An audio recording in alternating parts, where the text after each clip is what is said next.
Assalamualaikum warahmatullahi wabarakatuh. Penonton dan pendengar setia kisah horor 24. Malam itu, hujan turun dengan deras, memukul-mukul atap rumah tua di pinggiran desa. Angin berhembus kencang, menggoyangkan ranting pohon beringin yang berdiri kokoh di halaman depan. Di dalam rumah itu, seorang wanita muda bernama Dinda sedang duduk di meja makan, memandangi secari kertas tua yang baru saja ditemukan di laci lemari usang. Kertas itu berisi tulisan tangan yang sama, seolah-olah tinta yang digunakan sudah hampir memudar. Jika kau membaca ini, itu berarti aku telah pergi. Demikian bunyi kalimat pertama. Dinda merasa bulu kuduknya meremang. Kertas itu ditemukan di dalam rumah yang baru saja ia beli sebulan lalu. Rumah yang sebelumnya kosong selama bertahun-tahun. Kata-kata dalam surat itu terasa seperti sebuah peringatan, atau mungkin pesan terakhir dari pemilik sebelumnya. Ia mencoba membaca lebih lanjut, tetapi beberapa bagian tulisan terhapus oleh waktu. Malam itu, Dinda tidak bisa tidur. Ingatan masa kecilnya di desa ini muncul kembali, seperti bayang-bayang yang datang tanpa diundang. Ia teringat pada malam-malam ketika ia sering mendengar cerita seram dari neneknya tentang roh penasaran yang menghuni tempat-tempat kosong. Salah satu cerita yang paling membekas adalah tentang seorang gadis muda yang kehilangan nyawanya karena pengkhianatan. Namun, ada kenangan lain yang mulai merayap ke pikirannya. Dinda merasa seolah-olah ia pernah bertemu Siska sebelumnya. Ia mencoba mengingat, tapi gambaran itu tetap samar. Rasa ingin tahunya bercampur dengan kecemasan, memaksanya untuk mencari tahu lebih banyak tentang rumah tersebut. Esok harinya, ia pergi menemui Pak Suratman, sesepuh desa yang sudah tinggal di sana selama puluhan tahun. "Oh, rumah itu," ujar Pak Suratman sambil mengelus janggut putihnya. "Itu rumah keluarga Pak Gandhi. Tapi setelah kematian mendadak anak perempuannya, Siska, keluarga itu pindah. Tidak ada yang tahu apa yang sebenarnya terjadi. Beberapa orang bilang arwah Siska masih menghantui rumah itu." Nama Siska terngiang di telinga Dinda. Ia merasa nama itu familiar, meskipun ia tidak tahu dari mana asalnya. Apakah ia pernah bertemu gadis ini di masa kecilnya? Pertanyaan itu terus membayangi pikirannya sepanjang perjalanan pulang. Malam harinya, ia kembali ke rumah dan mencoba mencari petunjuk lain. Di kamar utama, ia menemukan kotak kayu kecil yang tersembunyi di bawah lantai kayu yang lapuk. Di dalamnya, terdapat sebuah foto seorang gadis muda dengan rambut panjang. Senyumnya lebar namun matanya tampak menyimpan duka. Di balik foto itu, tertulis sebuah catatan singkat. Untuk Siska, kenangan terakhir kita bersama. Malam semakin larut dan Dinda memutuskan untuk tidur. Namun, di tengah malam, ia terbangun oleh suara langkah kaki di lorong. Awalnya, ia berpikir itu hanya halusinasinya saja. Tetapi suara itu semakin jelas mendekat ke kamarnya. Dengan gemetar, Dinda bangkit dari tempat tidur dan membuka pintu kamar. Tidak ada siapa-siapa, namun di ujung lorong, ia melihat bayangan seorang gadis berdiri dengan kepala tertunduk. Bayangan itu tampak familiar, rambut panjang, tubuh mungil, dan gaun putih. "Siska," bisiknya tanpa sadar. Bayangan itu mengangkat wajahnya perlahan. Wajah itu tidak menyeramkan, tetapi terlihat penuh kesedihan. Bibirnya bergerak, mencoba mengatakan sesuatu, tetapi tidak ada suara yang keluar. Lalu, ia menghilang begitu saja, meninggalkan udara dingin yang menusuk tulang. Dinda merasa ada sesuatu yang ingin disampaikan oleh arwah Siska. Ada keputusasaan dalam sorot matanya, seolah meminta pertolongan.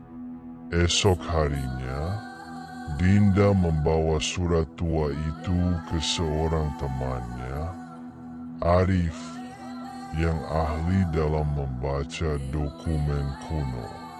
Arif memeriksa kertas itu dengan seksama, menggunakan kaca pembesar untuk membaca tulisan yang hampir pudar. "Aku tidak mati karena kecelakaan. Aku dibunuh dan pelakunya masih bebas. Jika kau membaca ini, tolong sampaikan kebenaran kepada dunia." Dinda tercekat membaca hasil terjemahan itu. Pikirannya penuh dengan pertanyaan. Siapa yang membunuh Siska? Dan mengapa ia meninggalkan pesan ini di rumah? Dengan hati-hati, ia mulai menggali lebih dalam tentang kehidupan Siska.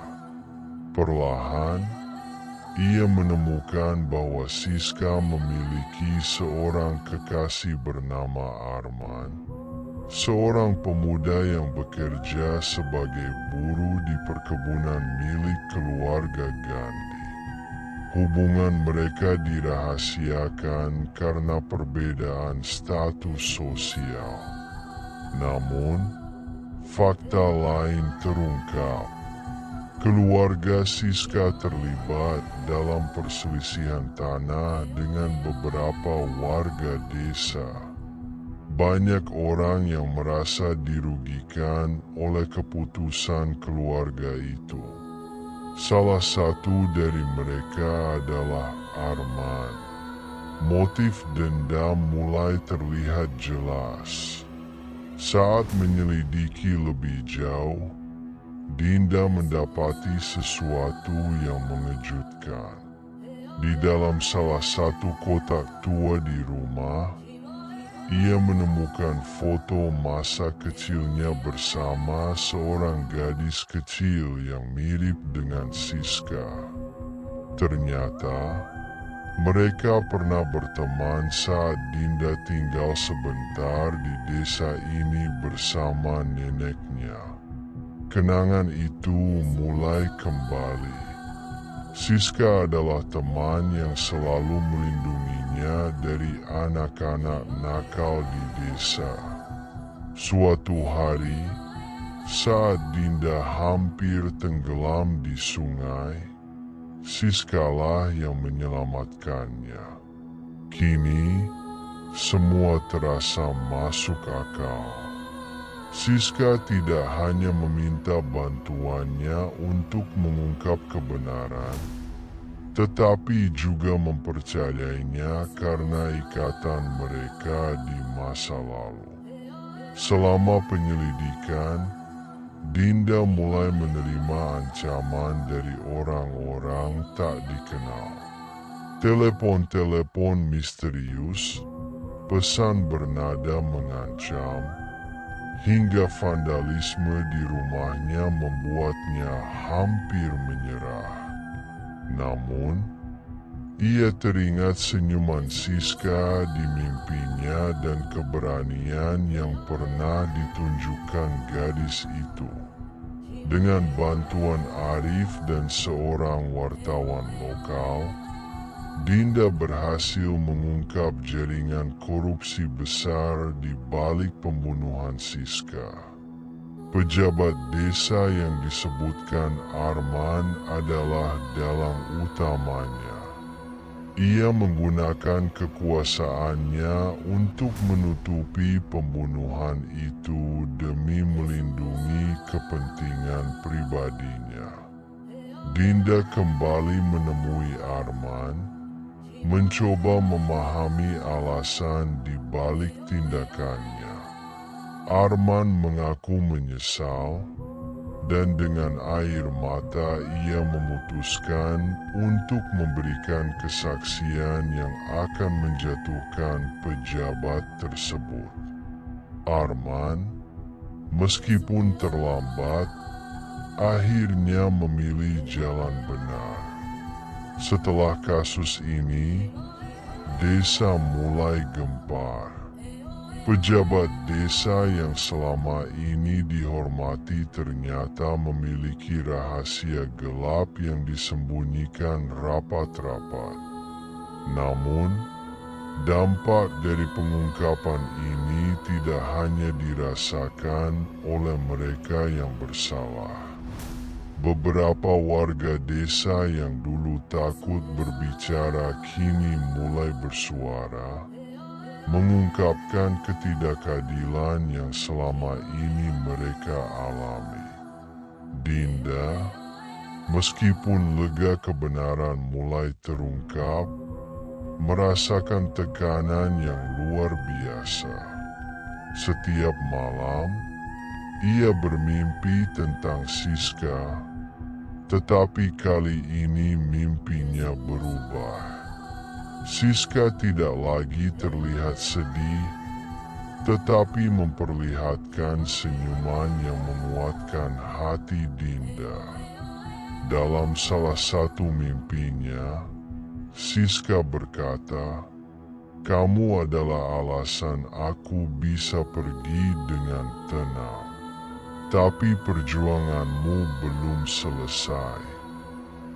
Mengetahui bahwa perjuangannya memiliki dampak yang lebih besar dari dirinya sendiri, Dinda memutuskan untuk tetap tinggal di desa. Rumah tua itu menjadi simbol keberanian, bukan hanya untuk dirinya tetapi juga bagi seluruh warga desa. Pada malam terakhir sebelum semua terasa benar-benar selesai, Dinda duduk di bawah pohon beringin besar di halaman rumahnya. Ia membawa foto Siska dan surat terakhir yang ditemukan di rumah itu. Saat angin malam berhembus, ia merasa ada kehadiran lembut di sampingnya. "Siska," bisiknya, bayangan gadis itu muncul dengan senyuman yang damai. Ia tidak berkata apa-apa, hanya menatap Dinda dengan penuh rasa terima kasih sebelum menghilang dalam cahaya yang lembut. Kini, rumah tua itu tidak lagi menjadi tempat yang menakutkan. Ia menjadi simbol keberanian, keadilan, dan cinta yang melampaui batas dunia. Dinda tahu bahwa meskipun perjuangannya telah selesai, kenangan tentang Siska akan selalu hidup dalam setiap sudut rumah itu dan dalam hatinya yang kini lebih kuat dari sebelumnya. Terima kasih telah menonton video channel kami. Tunggu video kisah horor 24 berikutnya. Jangan lupa like, subscribe, komen, share, dan klik lonceng notifnya agar tidak ketinggalan cerita kisah horor berikutnya.